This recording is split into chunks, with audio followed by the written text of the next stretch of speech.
The North West ANC is today set to announce the new Provincial Executive Committee members, and Pelane Pakgadi is standing by to give us details in terms of where the process is at this hour at least and what we can expect for the rest of the day. Good afternoon to you, Pelane. What more do we know?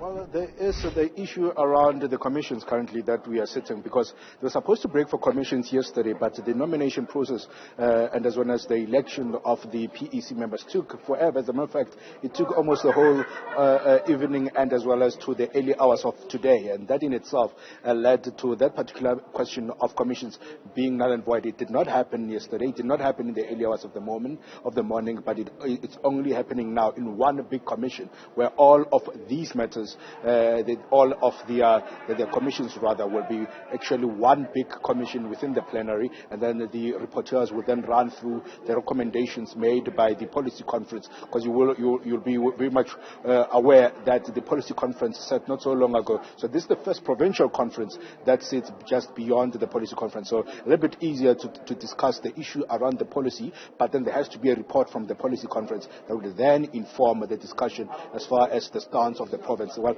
there will be another provincial general council, perhaps even towards the national conference, which is in December. But for now, because the majority of the branches are here for the elective purposes, then they are able to discuss the stance of the province quite vividly. Let me bring in, of course, SANCO here in the province. That is Seaketso. There is the secretary. Just to just give us a rundown. 2 weekends ago, they elected a top 5. Last night, there was that particular nomination and, of course, elections of the provincial executive committee additionals. Are you perhaps happy with how the conference has been going despite the litigations and as well as the delays here and there? And are you hopeful that young people and as well as from the alliance will be part of this PEC? Yes, no thanks. In our view, we want to appreciate first and foremost that at least for the first time in the history of the Northwest, we have a provincial conference without fights. Chairs are not flying. That's the first thing. Secondly, we appreciate that the mood in the conference was, in a way, wanted to unite the province. But the biggest problem is you must unite the province with quality. Now, I think, in our view as SANCO in the Northwest, we need to move with speed to make sure that we change the situation. It shouldn't be business as usual. Firstly, we need to look at the Secretariat Alliance, which would then culminate into the political council to assess the functionality or performance of all members of the executive council, including the premier himself. And then after that process, decision has to be taken, a political decision, just to make necessary political intervention to make sure that services are rendered to the community of the Northwest. Let me stop you right there. Let me get an understanding so that we are on the same page. So is SANCO in the Northwest currently asking the Provincial Executive Committee of the ANC in the Northwest, when it sits in a week or two for the first time PEC meeting, to discuss the issue around the performance of the government employees, including the Premier? Yes, we're saying it should happen as a matter of agency, because we are preparing for provincial and national election in 2024. Therefore, the playing field must be level. Communities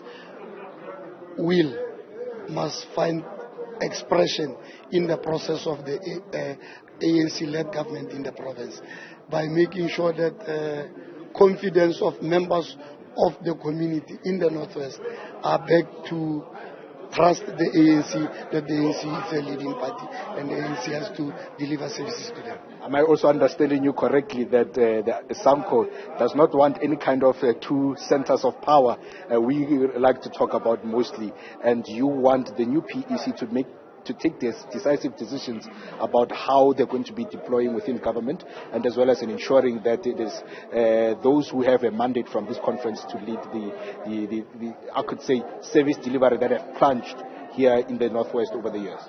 Indeed, it has happened. It's not a sin. It has happened in KZN. Why not in the Northwest? Because obviously we want to move with speed to deliver services to our community. And obviously the two centers of power would create a problem where you find that the chair has a mandate from the conference and the premier doesn't have the mandate from the conference. So it would create sort of a bit of a confusion in terms of service delivery. So it is eminent and it's necessary that change should happen from the top to the bottom, but through making an assessment of their performance.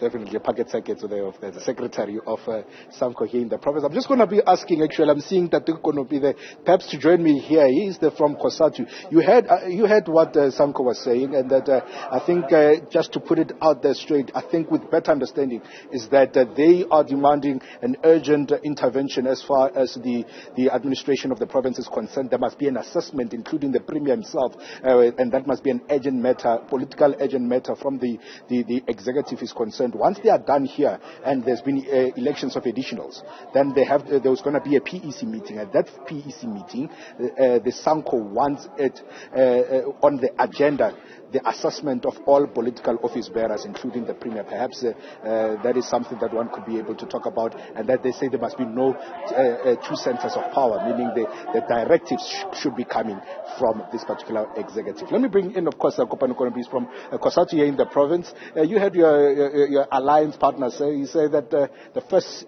PEC meeting, the urgent matter that should be on the discussion is about the assessment of the political office bearers, including the Premier himself. COSATU?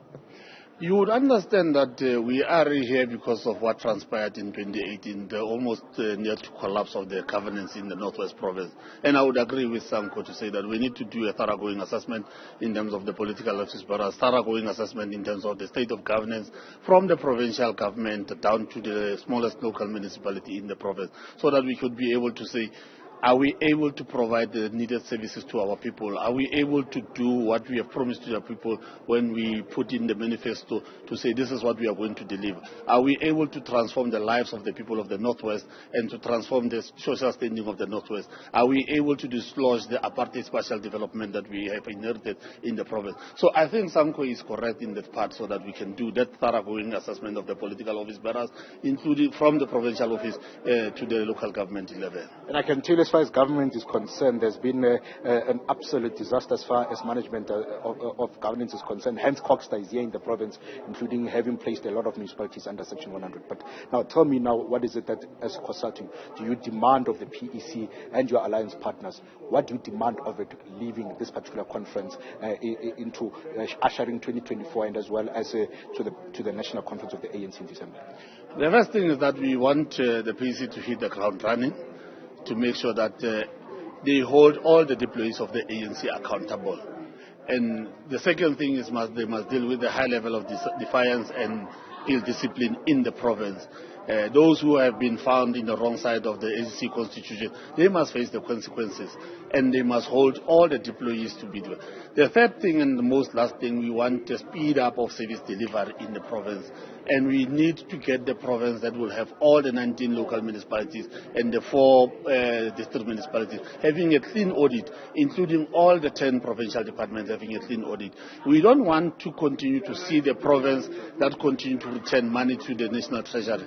We want the province that is able to spend its allocation to change the lives of the people of the province. If I'm hearing you correctly, you are saying that the Premier and his executive must go. I wonder if that is what you're saying. Not necessarily that the Premier and the executive must go, but if they have the necessary capacity to be able to do what the ANC has mandated them to do, they can stay. But if they don't have, we need to bring in people who have got that capacity to do what the ANC mandated them to go. I won't have as much time as I would like to have with Madoda Sambata, but quickly one from the SACP. The alliance says there must be no two centers of power. And what is the SACP saying in the province? Madoda Sambata is the secretary of the SACP here. No, there are no two centers of power. The ANC is the center of power. In actual fact, according to us as the SACP, the alliance, not the ANC, must be a political center of power. Because when we go to elections, the African National Congress stands also on behalf of the alliance. So the center of power is the alliance or is the ANC. But what you would want to have is that in each conference, reports presented there are made as a basis of assessment as to whether the organization is in charge or not, based on reports and resolution of conference, then you can have a review of the past, and then that must inform the adjustment for the future. Of course, I would expect that from the SACP, a very long-winded answer, academic one could add. But tell me here, they say SANCO as well as COSATU are saying there must be an immediate assessment of the political office bearers across the province, including the office of the Premier himself, the Premier in himself. What is the SACP stance? The assessment of ANC deployees should never be informed by the outcomes of a conference. Because if you do that, you are enforcing and ensuring that factionalism grabs conference outcomes. The assessment is done based on organizational necessity. So there should never be a person who's assessed because of the outcome. Assessment must always be done independent of conference contestation, because then you entrench factionalism. Remember, Khalima's team has released guidelines, which guidelines are dealing very soberly with the impact of the slates to the ANC. One thing that we must say to this conference is that though we are having a conference on the eve of adoption of the guidelines, the conference has been informed by slates. So if you want assessment linked to the outcomes of a conference, you're going to have the similar outcomes to what has happened to KZN. Madura Sabat, of course, is the SACP secretary here in the province. Quite, of course, as far as he is concerned, they're feeling that even any kind of assessment, if it is done, it should be done through all the confines of the African National Congress processes, and it should be done in line with the guidelines that Khalima Motlanthe and his team has released within the African National Congress. But you heard from SANCO and as well as COSATU, they say, and demanding that on the agenda of the PEC, the first PEC meeting, when it does come in the next week or two, it should be the immediate assessment of all political office bearers and employees within the provinces, within the province, the municipal councils, and as well as the local government legislature. Pelane Pakgadi, thank you for that update.